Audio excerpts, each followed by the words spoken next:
Hey everyone!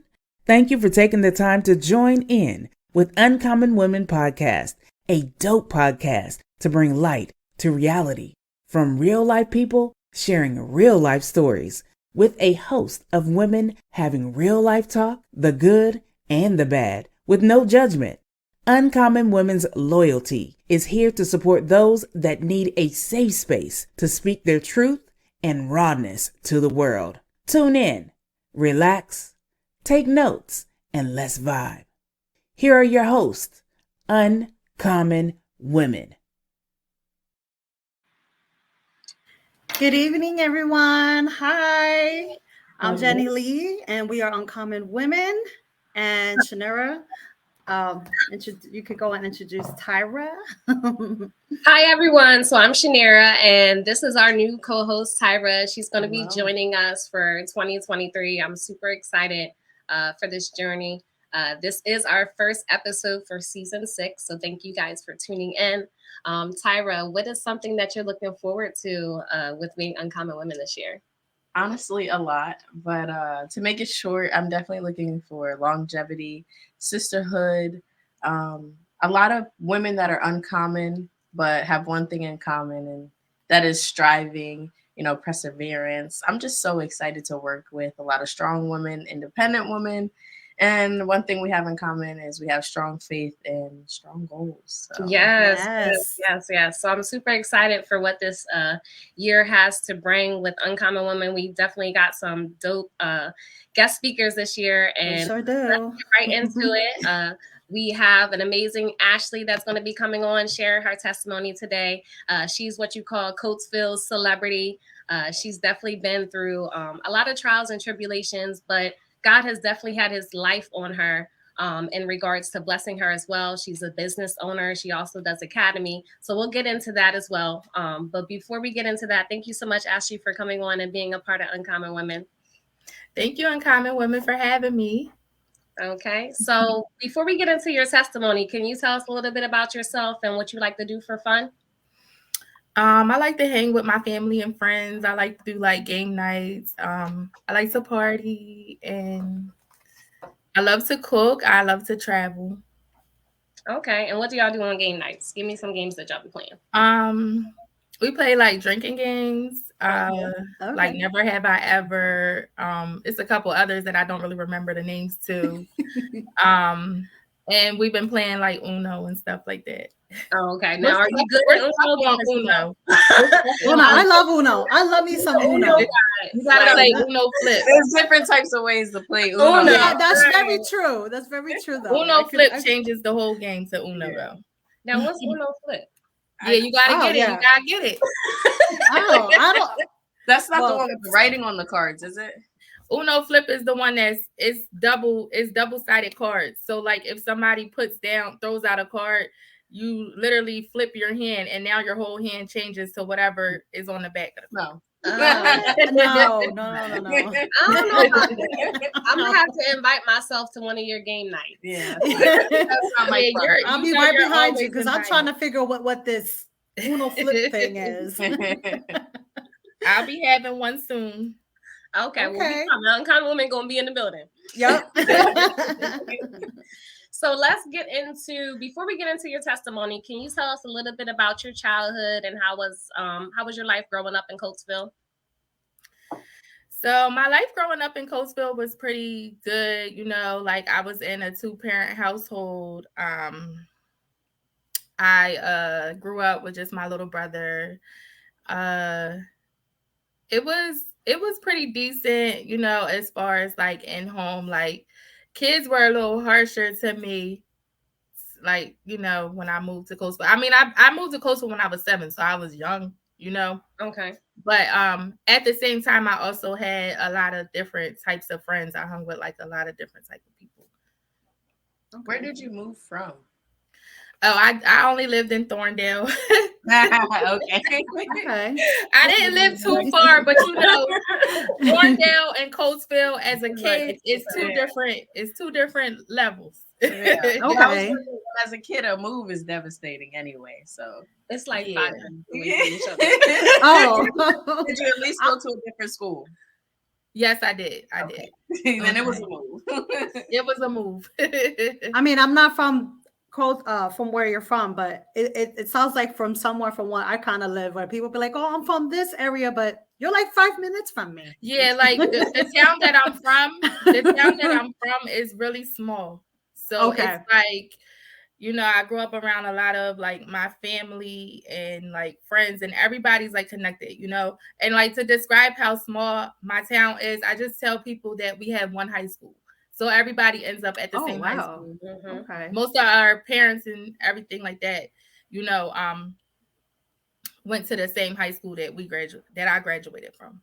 Okay. So how was high school? High school was okay. Like I said, I hung with a lot of different types of people. And then I also had, for whatever reason, a lot of people did not. I don't even want to say a lot of people, but a majority of people didn't really care for me growing up in high school. Yeah, it was kind of weird. I was like, I don't know. I don't even, how in high school you have like a cool crowd, the nerd crowd, and all that. I feel like I was just like, I don't even know what category I would be put in, because I had cool friends, I had nerdy friends, I had, there was bullies. I probably was a bully to some people. You know what I'm saying? Yeah. I think I was just like in the mix of everything. Yeah, it's like you were trying to fit in at the same time with the crowd because you. Yeah, like I would try to. I wasn't like a chameleon. Like I didn't try to just fit in with whoever. I kind of, wherever I was, I just fit in. Okay. And then to some people, I just didn't. Yeah. So I would like, it kind of started in middle school where people would bully me. People would put their hands on me. And I wouldn't even, honestly, I wouldn't do anything because I was afraid of getting in trouble more at home than getting in trouble in school, because my dad was really strict on me. So it was like, I like had to take in a lot of things, growing up. So it was kind of like bad with the way that some people treated me growing up. Okay. And the way that some people treated you, is that something that carried on in your adult life, or is it just something that, you was able to realize when you were a child and you stopped dealing with those type of people?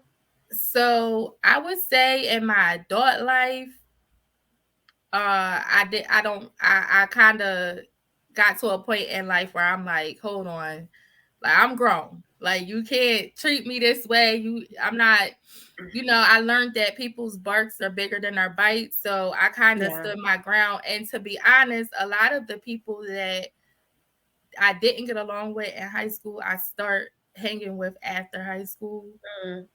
We kind of made amends, and we were young, so it was kind of like, but as an adult, I did gain different people who may not see me in the best light. Right. Some of those people were my friends. It be the people closest to you. You know how they say it's the people closest to you. So that hurt too, as well, growing up, like dealing with people that you think is your friends, like, like to the end, like people that I might have broke my back for, or did the most for, or let stay with me. And, just it's so many different things that I've done, and I've like allowed people in. When like the way that I handle and take friendship is so deep to me. It's more like family than anything. Right. It's loyalty. Yeah, it's the loyalty. And then I found myself being like more into my friends than my own family too at times, because I was just so young and I was out on my own, living on my own and things. So my house was like the hangout house. So all the guys and all the girls, want to hang at my house, And it's easier to maintain friendships rather than family, because sometimes your family wants the best for you. Your friends have fun with you. Exactly. And that's perfect how you said that, because I feel like, me not having kids, I feel like my house was just like, oh, we could go over Ashley's house and do whatever we want. Like, out of the friends that I hung with, I was the first one that had my own place. So like, on the good side of things, I taught some of my friends how to cook and, how to like be, I don't want to say how to be an adult, but just like, what's the word I'm looking for? independent. Oh, there we go. Independence. Mhm. But like I got into a lot of fights. I don't know if it's just because like I spoke my mind. Social media became popular and I was just on there just being who I am and being real and saying real things, and it didn't agree with some people. Yeah. Fighting over guys, you know, just Well, Ashley, what type of stuff were you posting? like no filter stuff, probably. I was considered a cyber bully, I guess. Like but to be honest with you, it's crazy because the things that I was doing back then that people frowned upon, it's common now. Like people post, like I might see a fight and I post a fight. Like, you know what I'm saying? Stuff like that. And if it didn't go in somebody's favor, it was like, you know, just weird. Yeah, then you're mad. Why would you post that? Right. I mean, so I just got into a lot of different stuff. Like now that I'm older and I'm more mature, I realized that some of the things that I was doing, I can see how it triggered the actions that came back on me from the stuff that I was doing. You brought up a good point. So can you give us some examples on some of the toxic situations that led to eye openers as an adult? So some toxic situations that led to eye openers as an adult. Well, I feel like my choice of men wasn't always the best. Growing up, I never really, like, you know how girls have like boyfriends in high school and stuff like that. I never had that. I don't like guys in my age weren't really, I don't feel like I really clicked with them. So like my high school boyfriend was an adult. He was like 21. You know what I mean? Okay. So and I feel like a lot of that comes from like not getting the best love that I really, really would have wanted from like my father figure, you know. So I just, like, any guy that gave me consistency, I would cling to that. So with that being said, like my first love became abusive to me. And I never been in that situation because I was young. So like he kind of like lost his mind in a sense. So like he was like doing things to me, but I loved him. So I stuck around for it and I like experienced and went through a lot with that. Like I have a chipped tooth and everything from him still to this day. And it's like crazy because I was so afraid to tell my mom, you know, because I still loved him and I was one of the people, you know, that couldn't let go. So that's, you know, if my mom would have known, it could have gotten handled in a different way. But I like that from her. And then just somehow I ended up like the following boyfriends after that abusive somehow. Like everything will be good. And then now this guy's putting his hands on me. And then like the one that was like over the top was like one of my ex-boyfriend shot me. So that was like crazy. That happened in 2015. So it's been a while and I'm like pretty healed from that. But it was like a lot of abuse that was just like the ending. And he did go to jail and everything for that. So I just feel like I don't know. I've endured a lot of toxic situations because I'm so nice and I'm such a sweet person and I see the potential in people. Yeah. I was gonna say, even with your friends, you said you were the nurturer. So it's easy prey if you're an abusive man. Like, you know, this person's gonna care for you. You know what I mean? Like you're genuine. Everything you do is sincere. So I had people like I had friends steal from me. I had an ex steal from me. You know, it just be the most random, weirdest things. And I remember one day breaking down so bad to one of my friends when one time I was in a relationship with this guy and my girlfriends they knew that he was dealing with another female. Wow. And I didn't know. So they wrote a status on Facebook. I'll never forget this. When one of them wrote a post on Facebook, like, one of my friend's boyfriend messed with somebody, but should I tell her or not? Like, she kind of like made a post like that. So then my other so-called friends go on the comments like, nah, because she gonna run her mouth. Wow. It was crazy. It was like they were like having a whole session about me. Wow. This post. And when I finally figured everything out, and I went to one of my friends that was on the post, like, yo, I know you guys were talking about me, and it hurt me, and it got so deep that she even cried to me as I was telling her. But when I was able to finally tell her, I already done cried my tears, you know, and I just was letting her know, like, as my friend, we bid and we do that type of thing together. Right. To other people, not each other. Yeah. So like that was like a hurt piece, like as in my young adult years, stuff like, you know, like with that. What lesson did that bring upon your life about those type of friendships? Like, are you still friends with those girls, or as you have revolved, did you cut them off? As time went on and as I leveled up in life, they kind of fell off on their own. Like, God removed them. That's true. Yeah. God will do that. God will do that. God did everything, right? Yeah. You know how people will hand you the scissors? It's like some of them handed me the scissors. Some of them think that they cut me off. And, you know, they may have, but it might have hurt at the time. But now it feels good. Like, I don't have that drama. I don't have, you know, I have my peace.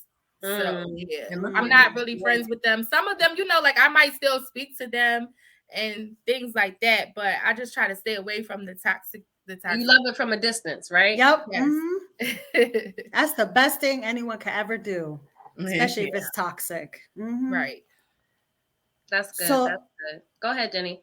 So at the point that you've gone through so much in your life and you got to a point where you were feeling lost, how did you fill those voids in your life from, you know, from the situations that you have gone through? How did you actually fill them? Not just with men and relationships. Did you at one point become aware that you were filling these voids? So I was doing hair throughout these years. Okay. And it wasn't really, hair was always like a side hustle for me. It was always just like, I'm getting money, I don't care, you know. Right. It is what it is. You come get split, you know. It was more so something that I knew how to do to make me money on the side of having these 9-to-5 jobs. So when I was in the last toxic relationship that I was in, it was like he would be like, if I was trying to do hair, he would like run out on me, or it would just always be something, and I couldn't concentrate and focus on my client. Like I would be like messing people's hair up, you know, like, you know, just trying to hurry up and get done and chase after him and stuff like that. So after, I don't know what it was that I couldn't get away from him and like how I kept letting him back in. So after me being shot, it was like, that's it. Like he was gone. Yeah, he was gone, and you know, he was locked up, so he wasn't in my way. So I noticed that after I got shot, I just began to start doing more hair, and then I started doing more hair and more hair. And I remember the nurse telling me, like, for whatever reason, you scare me, because like she was like, I think you're going to need counseling, because like you're just so calm about the situation. You're not, like, I guess I wasn't reacted to me being shot the way that she expected me to. But I don't know if it's because I know who did it and it wasn't like a random mad guy that just said to me. But I just remember telling her, I'm okay, I have God. I had started going back to church, and I think what took my mind off of being down and depressed was me just doing hair. Like I did hair through all that. And then I ended up getting in another relationship, and I was happy. And I'm like, all right, I'm gonna start taking hair more serious. You know, my mom done got me a whole vanity set and turned my dining room into like a house shop. So you couldn't tell me nothing. I'm like, oh yeah, I got hair. Yes. My own hair shop inside my house, and I swore I was doing. And you know, at the time I was doing something, and it was just like people were just like motivating me, like you need to take this more serious. Go to school, go to school, go to school. And with that being said, when I got with my last boyfriend, he was like so supportive of what I wanted to do. He came in and he was like a good man to me. He showed me what like how I should be treated and what a man should be to me. And when I went to school, he supported me. He just was like, go to school, don't worry about anything. But so that was good. And I did end up going to school. And then like 3 months before I graduated, my boyfriend passed away. So then that was like a whole nother hurt piece for me. This was in 2018. So it was just like, all right, I healed from the 2015 trauma, and now here we are, 2018. Life was good. I was happy. Ray graduate, and now my boyfriend's gone. So it put me back into a whole nother depression, but I still kept going to school. I ended up graduating. I still continued to do hair. And like my teachers were like, what are you doing here? How are you here? And it was just like, I'm not going to stay home by myself and like, you know, be all depressed to myself. Like I live by myself, you know? So I just kept going, and I just feel like hair was my therapy. I just never stopped doing hair. It was just hair, like from the first thing I do when I wake up to me going to sleep. It was just like an all day thing. Was that, do you feel like, you know, you had 3 months left of school? Do you feel like that was kind of like motivating you from the transition of losing the best thing that kind of happened to you? I definitely felt like I had to keep going. I wasn't going to let that stop me. It did make me think about a lot of the things that me and him might have bickered about, like stuff started happening. Like I had got perfect attendance, so I got to finish school early, and I was accepted into the honors classes. And I remember one time he's like, he wanted me to stay home from school, and I'm like, no, I gotta go to school. I'm trying to be in honors. And he's like, well, you better not stay home. And then it was just like crazy, like so, like when certain things were happening for me, it was just like, babe, I hope you see this. Like, I hope you're watching me. Like, I made it to honors. I remember we argued about this, you know, and then like it was just like very emotional when I graduated, you know, like just like, dang, you know, he's not here to see this. And then a couple years later, I never stopped doing hair. And like 3 years after I graduated, I ended up opening up a salon. And like my first week in my salon, I was just so like, I was so excited about it because I got like a lot of work done to it. So it wasn't like, as I was preparing to open it, it was like 3 months before I actually opened. So when I finally got to work in my salon, I didn't realize how emotional it was going to be for me. Like I was in here crying. Like, I'm like, oh my God, I'm in my own shop. And I'm like, I don't clock in no more. I use the key. It's so exciting. And like with my grand opening, I just always mention my boyfriend that passed because he was one of my number one supporters, you know, while I was in school and stuff. So yeah. Wow. And he's an angel now looking down on you. Yes, he is.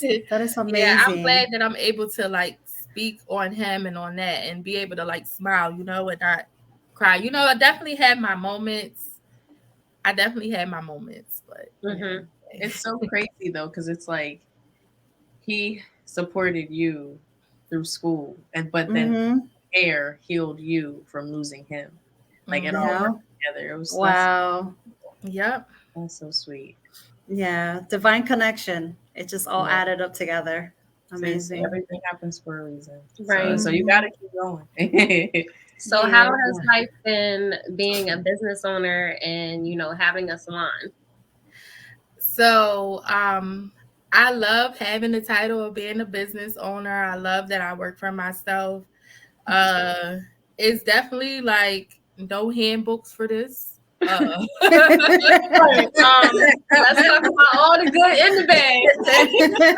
Definitely experience. It's a whole different experience, and you definitely go through ups and downs as a business owner. Like, I remember like a couple months in, I'm like, this ain't going how I thought it was. I don't know. I think I'm gonna just let it go and get back to how I was. You know, I was getting discouraged for a minute, and you know, I'm glad that I stuck it out. So as far as like me letting go of my shop, I never did it. I actually got motivated to start a beauty academy for kids. So that was one of the things that kept me.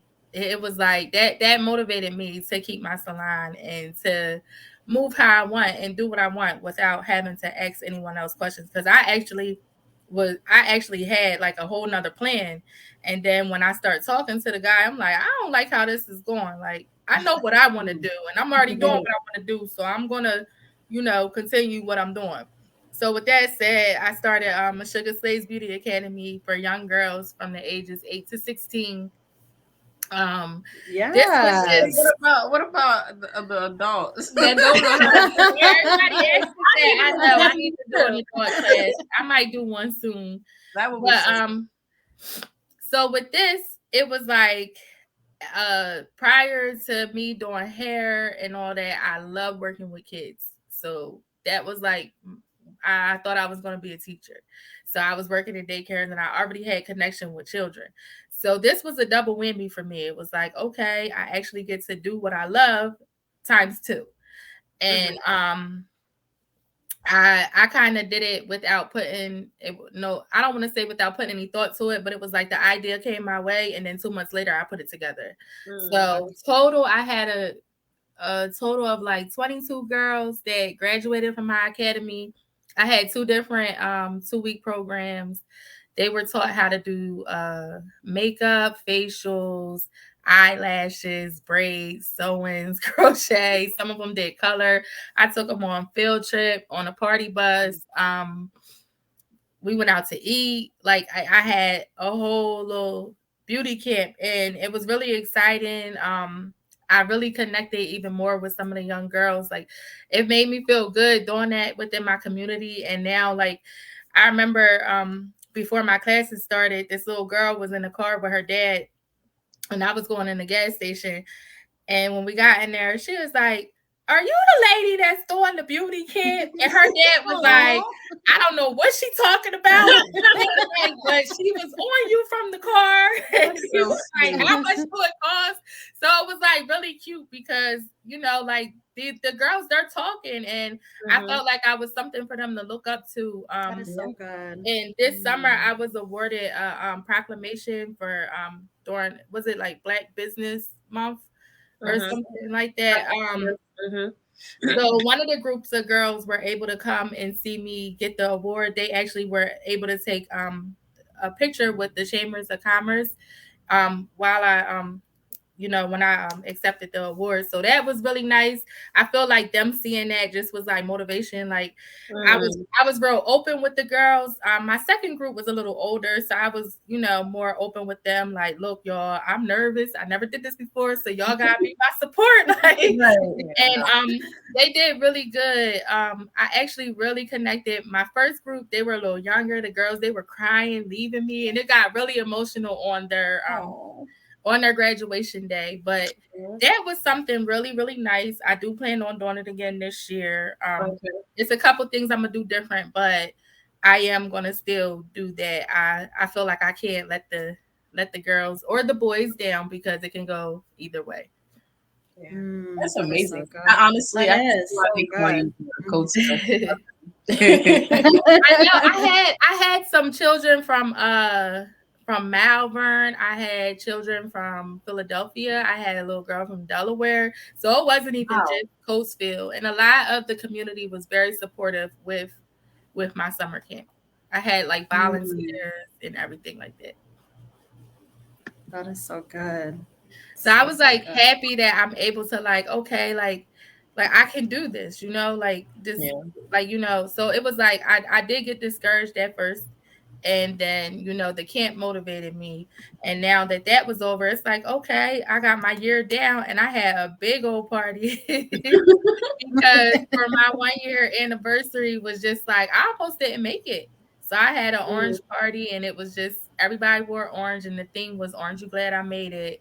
So, you know, I did definitely do it big, but, you know, I'm shooting for the 5-year one now. Let's go. Let's go. Yes. So what motivates you now? What motivates me now is just to be honest, it's my my memories on Facebook.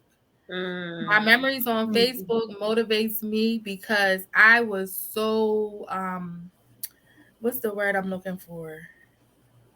I was so determined to like make it somewhere, and I would post my hairstyles, and I was so confident, you know what I mean? And I just was so like, yeah, lace wear and stuff like that. And like I post my house shop, and I'm like, I'm a boss now. I'm a real boss. And now I look and I'm like, hold on, I'm doing even better at hair. I have a nice salon. Like that motivates me to keep the same energy, because sometimes I get down. Sometimes I get like, or I won't even post some things. And I'm like, why am I not posting my stuff when I was posting this stuff all confident before? Like, why am I being so hard on myself?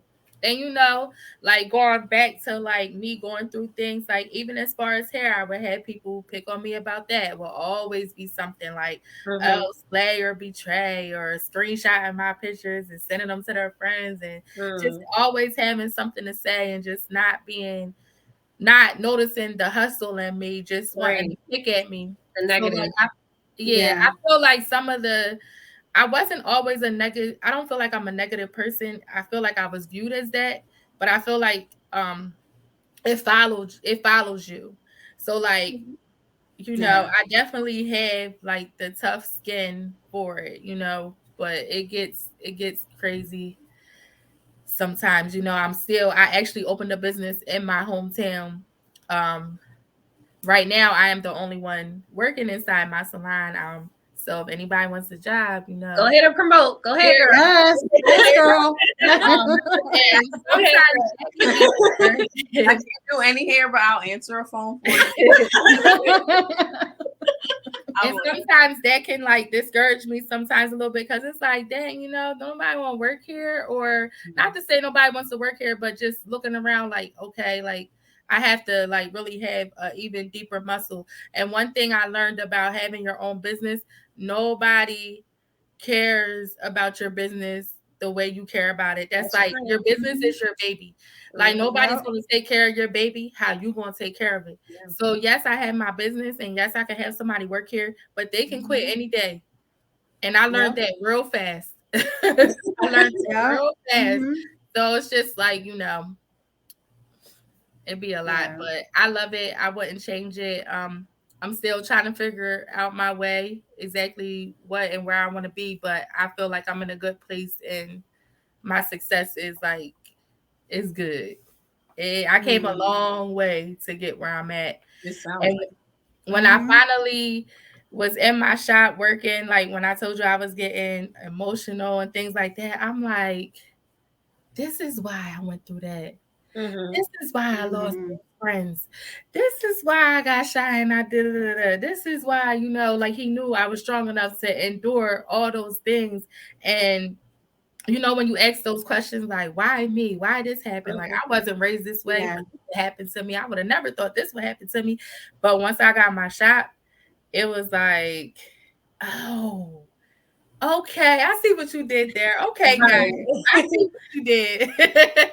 Like some of those questions became like not so much questions. I was able to understand more of what was going on with me, or like, like at each and every traumatic incident that I went through from kid to adult, I just kept growing from it. I never let it, bring me down too much. Mm. That's so good. It's like he turned your passion into purpose. That's amazing. I love it. Yeah. For sure. That's Yeah. good. And Yep. I don't know, what's that post? It's like God heard conversations you didn't hear. Like certain people didn't fit in your shop. That's Yep. right. Mhm. Exactly. You wouldn't have supported Exactly. the academy, like Mhm. you never know. You never know. Mm-hmm. And I believe God is going to place the people that you need in your circle around you. Yep. And I feel like he started doing that so far. I have I have some great new friends in my life. I got some friends That's that have amazing. businesses. I have friends that I can relate to now. When you have a business, like I can't, like my parents works, my parents didn't have a business, like I feel like our age group is on a different wave. Like we all about trying to make money and have a business, and then the pandemic that showed who really had the hustle in them and who didn't. Right. You know what I mean? So with that being said, I just feel like I kind of lost my train of thought. It's gonna come back to me. But what was I saying? We were talking about the people around you, how Oh, yeah. Okay, I'm sorry. I got you. No, I was just saying, like, I can't like call my mom and be like, hey mom, so this happened today at the shop, or how do you think I should handle the situation? Like somebody that doesn't understand or don't know the business, it'll be like, well, say this and who cares or whatever, The first time we had that conversation. they just don't the service that you they don't relate, Yep. or like it might be some real life business situation, and it's like, who do I turn to? So like now I kind of have friends where it's like, girl, this happened, like how you think I should handle this? Or I got a customer complaint, but it ain't my fault, it's hers. So how can I flip this where she understand and I don't sound like I'm being too, like, or just anything, like we definitely have our days where it's like, it's slow this week. I don't know where am I at? These bills is coming and these, clients is canceling. You definitely go through like ups and downs, but I just always, it feels good to like motivate my friends that are on the same level as me as well, or and even not, it just feels good to be like, girl, like I might have a moment one day, but then I might be good today, and then she might have a moment, and it's like, girl, I can't wait till we look back on these days and laugh at this. Be like, girl, see, we gonna be on the island somewhere. Talking about some chump change, or you know what I'm saying? Right. So, I'm just excited and can't wait to see what God has for me and what's next in my life, because I never imagined none of this. I've never thought I was ever going to be doing hair. I do a lot of people's hair. I have like over 600 clients, whether they came one time or come all the time. I have clientele that I stay busy. I'm one of her clients too. Listen, I'm my own client. I'm gonna be your third. I'm gonna be the third one. I'm on through. I can't wait. So like I just never imagined none of this for me, and even people that was around me that would be like, "Girl, you need to get a shop. I see you in the shop." And I'm like, "What? No, I ain't get no shop." And like now that it's here, it's like a lot of people like, we didn't knew that was gonna happen. Right. But me, this is my life and I'm in this, and I'm like, I don't really see, what y'all see, but I'm just thankful that God was able to bless me the way that he did to make me feel like my hard work is definitely paying off. Being a business owner is definitely a 24-hour job. And I was also happy that I was able to motivate young girls and have something for them to do, because my community is it's nothing like how it was when I was growing up. We always had things to do, and like right now we don't even have a pool, you know what I'm saying? A swimming pool for the Mm. kids. So it was just really nice that I was able to do something with them. You know, you never know what kind of life they have at home and everything. So like I made it where they literally was getting one-on-one help with everything that we were doing. I wanted them to actually take and learn from what we were teaching them. And I told them like what they learned with me is something that they can take throughout their life, whether they really become a stylist or just they might have kids and some of them learn how to braid hair. You know, the kids these days, they're used to the iPads and the iPods and the internet. Yeah. Growing up, we all were braiding baby dolls' hair. So some of them didn't know how to braid. Yeah. You know, it was just fun being able to teach them stuff that I thought kind of came natural when it came to us being younger. They were allowed on their phones, but none of them were on their phone. It was just so cute to me. You know, I was like, you know, y'all can make TikToks and you can have your phone, but only to make a TikTok. They were so interested in what I was teaching them and what they were learning that the phone was like the last thing they were worried about. That's awesome. We do have some comments. Anissa is saying, those girls you mentored at CAM, I'm sure would love to work for you. Keep inspiring. The right people will show up for work. Thank you. Right. Thank you so much. She also asked for the address. She would love to support, and her daughter is 11, and she would love for you to do her hair. Oh, I'm excited. My address is 735 East Lincoln Highway, Coatesville, PA, Suite D as in dog. And then here's our website in case you do want to reach out and book an appointment. You can reach out to Shika Sleeves. And my email and phone number should be on there. So yes, definitely give me a holler. So before we close out, I did want to ask a question before Jenny does the closing. And if you could give advice or say something to inspire the youth or anyone that's been through what you've been through, whether it's fake friends, toxic relationships, or just not knowing their self, what would it be? My advice would be to never stop believing in yourself. Don't let other people bring you down. Stay motivated. Find something that you really like and love to do and just try to take off with it. And put God first. That's on my page. I remember to keep God first. And, you know, that's like to sum it up. But I think to do. I mean, I'm all smiles. Like I thought this was gonna be really emotional for me, but you guys made me feel good being able to say it. That's what our platform is about. Just making, you know, making our guest speaker to share their stories and just feel comfortable because we all have a story to tell.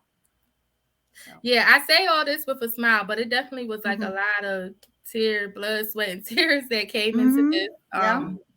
And you know, for me, I found my passion with hair, and you know, so for me, that's what it was. But I would just try to not soak up in the negative things or like the depression and everything like that, because I definitely went through all that. So once you see yourself outside of where you've been, you'll definitely, even though when I was depressed, I didn't even realize and know that that's what it was until after I've healed from that. Right. So, you know, like you just, that's a place I don't want to go back to. So you just have to stay determined. And keep pushing, right? Yep. Thank you Thank you, Ashley, so much for coming on and sharing your story. And we have one question we ask all our guest speakers. What makes you uncommon? So I feel like what makes me uncommon is even after all the hurt and the pain that I've endured, I still feel like I can love again. I feel like I'm one of a kind. And the things that I've endured, others have like asked me like, how are you still sane? How are you not on medicine? Like how are you okay? And I just thank God that I'm able to still have a sound mind and still able to be a better version of me. Amen. I love that. That's really dope. Thank you. Thank you again for tuning in, and thank you to our audience for tuning in this evening. So I want to speak on a couple new things that Uncommon Women is going to be doing this season, starting this season. Anyone, if you have a business or trying to start a business, we Uncommon Women are here to help you. We are here to help you grow your business. So we do have some proposals and some packages. You can contact us at Uncommon Women Podcast, as well as if you or anyone you know that has a great testimony that wants to come onto our platform, you can also use the same email that I just mentioned. Also for Tyra, she's going to be doing motivational Mondays to start the week off. Great, empowering and inspiring and encouraging. And I'm looking forward to that this season, because that's going to be inspiring me too, and starting my week brand new and fresh. And then also make sure you follow us on YouTube and Uncommon Women Podcast. And also, make sure you check out next week's episode. It's at 7 p.m. Central. And you know what, everyone? Once again, and have a good night and stay uncommon. We hope you enjoyed today's episode. If you've been shacking up with us for a while and haven't subscribed to our channel, what are you waiting for? Please like and subscribe to Uncommon Woman so you won't miss another episode. And remember, don't let anything or anyone affect your peace. Good vibes and stay uncommon.